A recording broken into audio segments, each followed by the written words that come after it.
Halo adik-adik, Assalamualaikum semuanya. Semoga dalam keadaan sehat selalu ya. Kita langsung aja ya. Ini adalah lanjutan pembahasan soal simulasi OSN IPA 2025 part 3. Soal nomor 22, perhatikan tabel suhu air dalam beberapa wadah berikut. Nah, ini disediakan tabel, wadahnya 1 sampai 4, kemudian disediakan suhu dalam skala Kelvin. Pertanyaannya, wadah yang berisi air dalam wujud cair berada dalam wadah titik-titik-titik A 1 dan 2, B 2 dan 3, C 3 dan 4, D 2, 3 dan 4. Oke, untuk menjawabnya, perhatikan gambar yang saya berikan ya. Ini adalah berkaitan dengan titik beku air dan titik didih air dalam skala Kelvin dan Celsius. Air itu titik bekunya adalah 0 derajat Celcius dan titik didihnya 100 derajat Celcius. Sedangkan dalam Kelvin berarti 273 Kelvin. Dan titik didih Kelvin adalah 373 Kelvin. Nah, air berada dalam wujud cair pada suhu antara 0 derajat Celcius hingga 100 derajat Celcius. Atau dalam Kelvin itu antara 273 Kelvin hingga 373 Kelvin. Sekarang kita perhatikan pilihannya. Wadah 1 itu suhunya 260 Kelvin.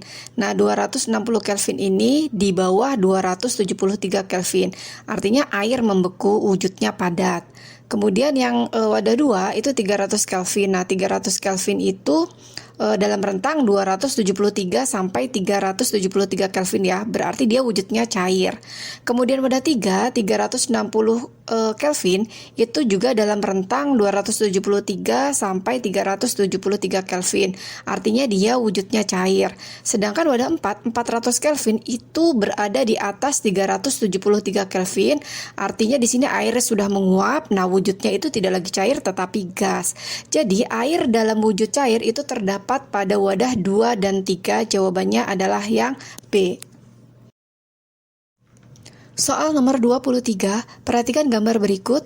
Sifat bayangan yang dihasilkan oleh lensa di bawah ini adalah A. Maya terbalik diperkecil, B. Nyata terbalik diperkecil, C. Maya tegak diperkecil, dan D. Nyata tegak diperkecil. Perhatikan gambarnya. Gambar ini menunjukkan sebuah lensa cembung atau kita bisa sebut lensa konvergen yang menghasilkan bayangan dari sebuah objek. Nah, objek di sini adalah orang ya. Objek berada jauh di depan lensa. Kenapa jauh? Karena dia lebih besar dari 2F atau 2 fokusnya. Dan sinar-sinar sejajarnya itu dan melalui titik fokusnya itu menunjukkan arah pembentukan bayangan. Kita perhatikan juga bayangan yang terbentuk adalah terbalik, artinya sifat yang pertama adalah kita dapat terbalik, kemudian dia berada di belakang lensa. Nah, kalau di belakang lensa cembung, artinya bayangan itu adalah nyata gitu ya. Kemudian kalian harus ingat bahwa ruang benda ditambah ruang bayangan itu harus sama dengan 5. Nah, sekarang bendanya itu ada di ruang 3. Dari mana ruang 3? Dari O sampai F itu kita namakan antara O sampai F ya, itu kita namakan ruang 1, dan antara F dan 2F itu kita namakan ruang 2, lebih besar dari 2F itu kita namakan ruang 3. Nah, ruang di belakang lensa itu kita namakan ruang 4. Itu ruang 4 bendanya. Nah, sekarang bendanya itu ada di ruang 3, maka ruang bayangannya itu harus ada di ruang 2. Oke, dari 3 ke 2 itu kita ambil kesimpulan diperkecil gitu ya. Pertamanya dari ruang 3 ke ruang 2 artinya dia diperkecil. Itu jika tidak menggunakan perhitungan. Jadi jawaban yang benar untuk soal nomor 23 adalah nyata terbalik diperkecil, B. Nah, berikut saya berikan juga posisi benda, sifat bayangan dan letak bayangannya untuk soal-soal yang lainnya. Untuk benda berada di ruang yang lainnya, oke? Soal nomor 24, perhatikan gambar berikut. Sifat gelombang yang ditunjukkan pada gambar di bawah ini adalah A. Interferensi, B. Refraksi, C. Difraksi, dan D. Polarisasi. Nah, lihat ya, gambarnya ini menunjukkan adanya pola gelap dan terang di sekitar kap lampunya. Nah, pola seperti ini merupakan hasil dari difraksi, yaitu pembelokan gelombang ketika melewati celah atau ujung suatu penghalang. Nah, dalam konteks cahaya, difraksi ini juga bisa menghasilkan pola terang gelap gitu ya, akibat gangguan gelombang cahaya. Nah, mari kita lihat makna atau arti dari masing-masing pilihannya. Yang pertama adalah interferensi. Nah, apa itu interferensi? Yaitu suatu pola gabungan dari dua gelombang yang koheren, sering juga menghasilkan pola terang gelap, tapi butuh dua sumber gelombang atau dua celah gitu ya. Kalau di soal ini tuh hanya satu gelombang. Kemudian refraksi. Nah, refraksi itu adalah pembiasan yang terjadi saat gelombang berpindah medium. Contohnya misalkan dari udara ke air gitu ya. Kemudian polarisasi. Nah, polarisasi itu penyaringan arah getar gelombang, umumnya tidak menghasilkan pola terang gelap seperti di gambar yang diberikan itu ya. Jadi nomor 24 ini jawaban yang benar adalah difraksi, yang C ya. Nomor 25, nah soal nomor 25 ini saya yakin semuanya betul ya, karena ini soalnya mudah sekali ya. Senyawa organik yang dihasilkan dari proses fotosintesis pada organisme fotoautotrof adalah A. lemak, B. protein, C. karbohidrat, dan D. asam nukleat. Organisme fotoautotrof itu contohnya seperti tumbuhan hijau, itu menggunakan cahaya matahari untuk melakukan fotosintesis. Nah, suatu proses yang mengubah karbon dioksida dan air menjadi glukosa. Nah, glukosa ini bisa dibilang karbohidrat gitu ya. Dan oksigen atau O2 seperti reaksi berikut ini yang saya berikan gitu ya.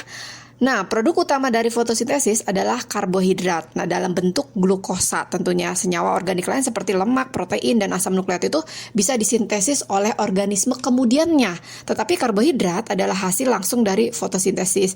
Jadi nomor 26 ini jawabannya adalah C. karbohidrat.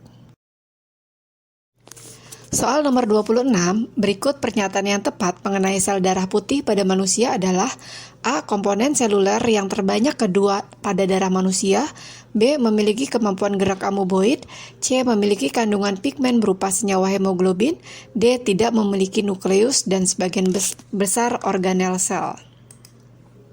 Oke, kita lihat saja pilihan-pilihan jawabannya. Nah, yang A, komponen seluler terbanyak kedua. Nah, itu salah.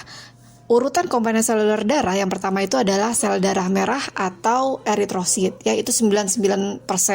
Kemudian yang kedua adalah keping darah atau trombosit, itu 0,6 sampai 1%. Sedangkan leukosit atau sel darah putih itu hanya 0,1 sampai 0,3%. Dia paling sedikit gitu ya. Jadi pilihan yang A itu salah.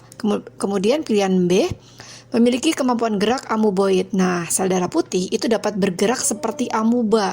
Makanya disebut dengan gerak amoeboid dengan membentuk pseudopodia atau kaki semu.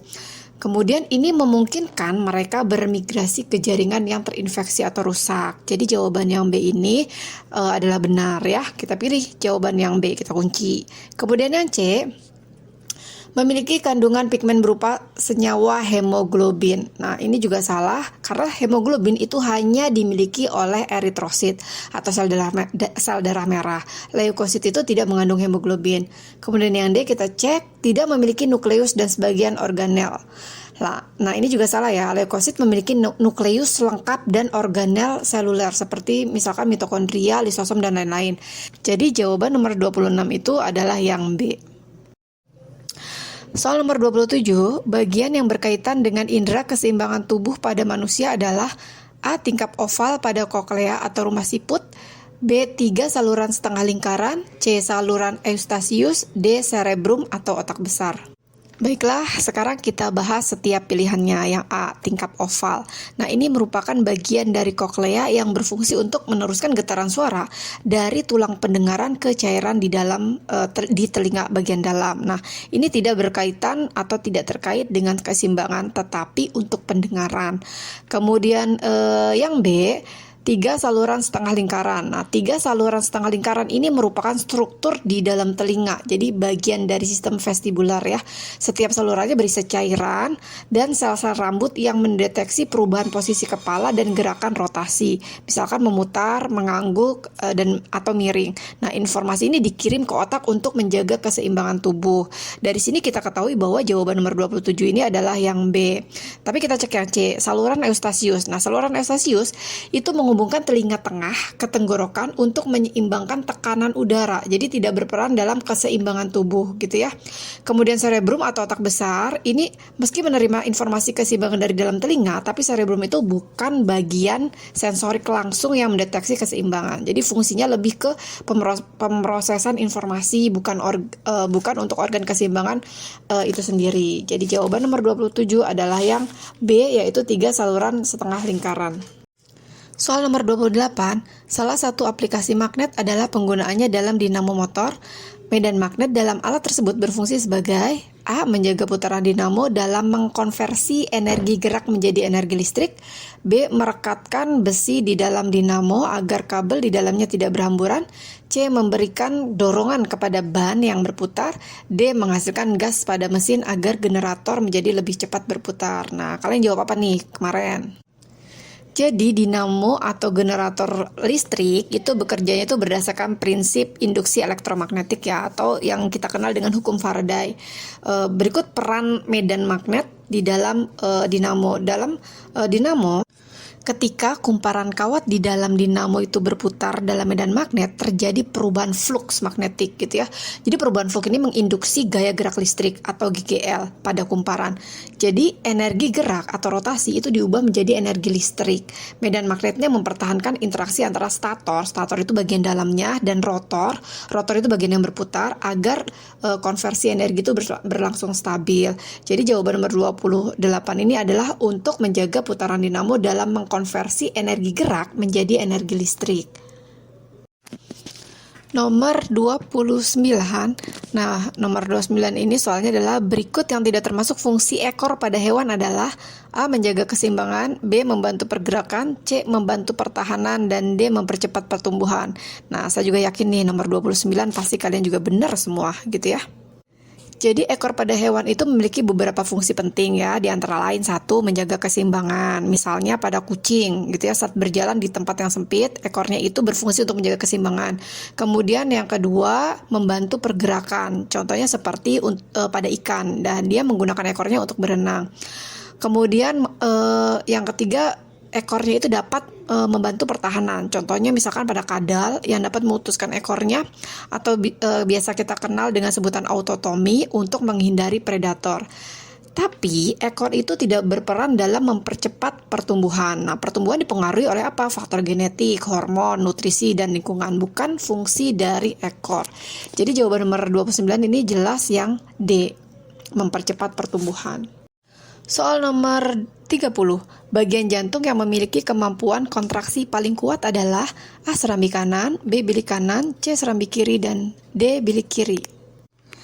Nah, bagian jantung yang perannya sebagai kontraksi itu kan bilik ya, tapi kita harus pilih nih bilik kiri atau bilik kanan. Kita cek ya, kalau bilik kiri atau nama lainnya ventrikel kiri itu adalah bagian jantung yang memiliki kemampuan kontraksi paling kuat. Nah, hal ini karena bilik kiri bertugas memompa darah ke seluruh tubuh melalui aorta ya, pembuluh darah terbesar tuh ya, sehingga membutuhkan otot yang sangat kuat untuk menghasilkan tekanan yang tinggi. Tapi kalau bilik kanan itu sebaliknya, dia hanya memompa darah ke paru-paru yang jaraknya lebih dekat, sehingga kontraksinya tidak sekuat bilik kiri. Jadi untuk jawaban nomor 20 ini yang benar adalah yang D, bilik kiri ya. Oke adik-adik, sampai di sini dulu soal kali ini. Soal berikutnya akan terus di-share ke kalian, dan tunggu jangan sampai ketinggalan. Terima kasih sudah menyimak soal ini.